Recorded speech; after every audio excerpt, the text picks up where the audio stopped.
Hola chicos, espero que estén muy bien. Aquí el profe Luis una vez más y hoy vamos a hablar acerca del sexenio de Gustavo Díaz Ordaz. Se preguntarán, profesor, ¿nos va a hablar de la matanza de Tlatelolco en este video? No, hijos. Ese lo vamos a dejar como un video complementario porque sí, vale la pena que nosotros lo veamos en un tema único, ya que va a ser un acontecimiento histórico que nos permite identificar no solo la resistencia cultural, sino también la resistencia social en nuestro país.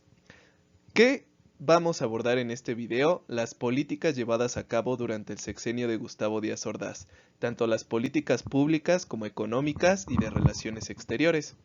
Así que vamos a comenzar. La biografía de Gustavo Díaz Ordaz nos hace identificar en él por qué el régimen autoritarista dentro de su sexenio va a jugar un papel esencial para la consolidación de su política social. Nace en Ciudad Cerdán, Puebla, en 1911, de un núcleo familiar clase mediero hacia abajo. Cursó estudios de Derecho en la Universidad de Puebla, donde se gradúa en 1937. Y en 1937 a 1940 se va a empezar a desempeñar en cargos públicos en su natal Puebla. De 1958 a 1963 es nombrado secretario de Gobernación. Aquí es donde empieza esa línea que yo les había comentado dentro de los sexenios del PRI, en donde el secretario de Gobernación, por lo general, era el futuro presidente de México. Después de haber terminado su presidencia en 1977, fue el primer embajador de México en España, una vez que México había roto relaciones diplomáticas en 1936 con el en ese entonces dictador Francisco Franco. Se preguntarán, ¿qué pasó en 1936, profe? Recuerden, la Guerra Civil Española, en donde falangistas o más bien franquistas pelearon contra los republicanos españoles de 1936 a 1939. México, como respeta la doctrina Estrada, recibió a los exiliados españoles sin importar en ningún momento sus condiciones políticas. Por eso es que México rompe relaciones con España. Es hasta 1977 que las vuelve a reanudar. Era muy importante que nosotros viéramos esto. Va a morir en la Ciudad de México en 1979. Cabe destacar que muere sin que se le haga ningún juicio por las acciones llevadas a cabo en 1968. Seguimos. Hablemos de su política pública. Aquí es cuando nosotros nos vamos a encontrar que Gustavo Díaz Ordaz va a tener una consecuencia política específicamente hablando del sexenio anterior. Díaz Ordaz continuó creando empresas paraestatales. Recuerden, hijos, las empresas paraestatales y organismos descentralizados son aquellas empresas que le pertenecen al Estado o que el Estado tiene una inversión mayoritaria en ellas.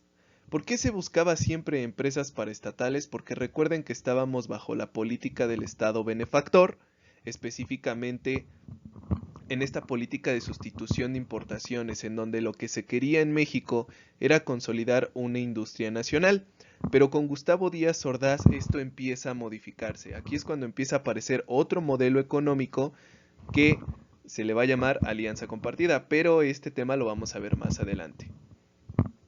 Después viene en su política pública el derecho a la huelga queda prácticamente anulado. Por eso les comentaba que Gustavo Díaz Ordaz nosotros lo podemos identificar como el régimen autoritario. ¿Por qué? Porque básicamente va a llevar a cabo estas políticas de imposición, estas políticas de supresión ante los movimientos sociales, no solo de obreros, como en su mayoría se desencadena en sus sexenios, sino también de ferrocarrileros, médicos, estudiantes, profesionistas. La sociedad mexicana no estaba en ese entonces completamente de acuerdo conforme se estaban llevando las políticas públicas del país. ¿A qué me estoy haciendo referencia, chicos? A que estábamos creciendo económicamente de una manera exorbitante, pero ese crecimiento económico no se traducía en desarrollo económico, es decir, no se invertía en donde se tenía que invertir, y recuerden que tanto la corrupción como el clientelismo van a jugar un papel contrario a lo que se quería llevar a cabo dentro de las políticas propuestas por cada sexenio. En español, que la corrupción no permitió que la riqueza llegara donde tenía que llegar. También va a invertir en obras de infraestructura y bienestar social. Recuerden que todavía estamos en el estado benefactor. Por consiguiente, las políticas de orientación pública se estaban dirigiendo hacia los sectores más vulnerables de la población. Desafortunadamente, en estos sexenios se va a consolidar la corrupción tanto en las altas esferas como en las esferas medias y bajas. Por consiguiente, estos trabajos o estos programas de inversión y de bienestar social no van a llevar a ningún lugar a las políticas de nuestro país.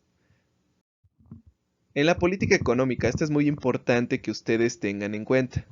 La inversión pública alcanzó 130 millones de pesos. Dirán, profe, eso es muy poquito. Sí, bueno, pero son 130 millones de pesos de aquel entonces. Por consiguiente, su valor puede ser el cuádruple de lo que nosotros tenemos actualmente. El gobierno destina entonces el doble de lo que se había destinado con Adolfo López Mateos hacia la inversión pública, específicamente en dos sectores. Esto lo tienen que tener bien claro y bien grabado. El sector energético y el sector terciario. También, así como hay una gran inversión por parte del Estado mexicano, también se acrecenta la deuda. Para 1970, la deuda con respecto al exterior constaba de 53.285 millones de pesos, cuando en años de 1940 solo teníamos una deuda de 12.000 millones de pesos. Eso quiere decir que se fue incrementando conforme los sexenios fueron avanzando. Se preguntarán, profe, si estábamos creciendo económicamente, ¿por qué nos estábamos endeudando también? Bueno, esto viene a algo muy sencillo, hijos. Dentro de la política económica del capitalismo se necesita invertir para que pueda haber, obviamente, capital que se pueda retribuir. Por consiguiente, esa inversión por lo general se hace en préstamos. ¿Qué es lo que lleva a los políticos mexicanos a pedir tanto préstamo? La confianza en la producción petrolera. Ahora, como les dije, este modelo económico que implanta Gustavo Díaz Ordaz empieza a cambiar con respecto al modelo económico que había llevado Ruiz Cortines, que había llevado Manuel Ávila Camacho, que había llevado Lázaro Cárdenas del Río. ¿Por qué? Porque ahora empieza a tomarse como parte sustancial del desarrollo económico la inversión extranjera. Esta creció en un 80% y la mayoría pues era de capital norteamericano. Aquí es cuando nosotros ya podemos identificar que los norteamericanos están preparando el campo o el terreno para que sus inversiones a futuro o a largo plazo empiecen a ser redituables en nuestro país. ¿Qué es lo que lleva a los norteamericanos a invertir en nuestro país? Escúchenlo muy bien. La mano de obra súper barata en México. Cuarto, llevó a cabo un gran reparto de tierras de más de 24 millones de hectáreas. Aquí es cuando se vuelve un poco ilógico, ¿no, hijos? Porque yo les estoy platicando de que es un régimen autoritario, pero que también tenía esta directriz emanada del pensamiento revolucionario de retribuir las tierras al campesinado. Desafortunadamente estas tierras, hijos, no son ni en el mejor lugar ni en el lugar más productivo para los campesinos. Por consiguiente, el reparto agrario no es efectivo, porque les dan tierras de temporal, en donde los campesinos tienen que esperar a que llueva para que puedan sembrar. Y en ocasiones en México, las condiciones climáticas son muy adversas. Hablemos de política exterior. Sin duda hay que identificar que México siempre ha llevado de alguna u otra manera un baluarte en decisiones latinoamericanas o en decisiones internacionales. En 1967 destacó la firma del Tratado de Tlatelolco. Se preguntarán, profe, ¿qué es ese tratado de Tlatelolco? Muy sencillo, prohibía la fabricación y utilización de armas nucleares en América Latina. ¿Recuerdan que Ruiz Cortines había dicho que teníamos necesariamente que investigar la energía nuclear y que México no podía quedar afuera de ello? Bueno, Gustavo Díaz Ordaz rompe con ese esquema. ¿Pero por qué rompe con ese esquema? Porque se está dando cuenta de todas las condiciones y todo el contexto que está rodeando a México. La Guerra Fría. Las tensiones entre el capitalismo y el socialismo con respecto a una guerra nuclear están ganando una opinión pública negativa, y lo que quería entonces Gustavo Díaz Ordaz era mejorar su opinión pública. 2. México condenó la invasión estadounidense de República Dominicana en 1965. Recuerden que México lleva a cabo la famosa Doctrina Estrada. Esta Doctrina Estrada corresponde en algo muy sencillo: no intervenir en los asuntos internos y externos de cualquier nación. La libre autogestión de los pueblos. 3. Comenzaron los conflictos entre México y Estados Unidos a causa del narcotráfico. Hijos, esto también es relevante, porque nosotros creemos, porque así nos ha enseñado en algún momento la historia que vemos en los medios de comunicación, que el narcotráfico en México empieza a ser un tema de relevancia en los años 2000, y no es cierto, hijos. El narcotráfico en México tiene sus orígenes en el siglo XIX con los migrantes chinos que trajeron el opio. Pero sin duda alguna los narcotraficantes mexicanos van a empezar a jugar un papel fundamental en el tráfico de narcóticos alrededor de la década de los 60 y 70, porque es aquí cuando, por ejemplo, Perú y Colombia se empiezan a convertir en estos centros de creación de cocaína, estos centros de creación de marihuana. Ahora, lo importante, chicos, y que quiero que rescaten de este sexenio son 3 cositas. 1.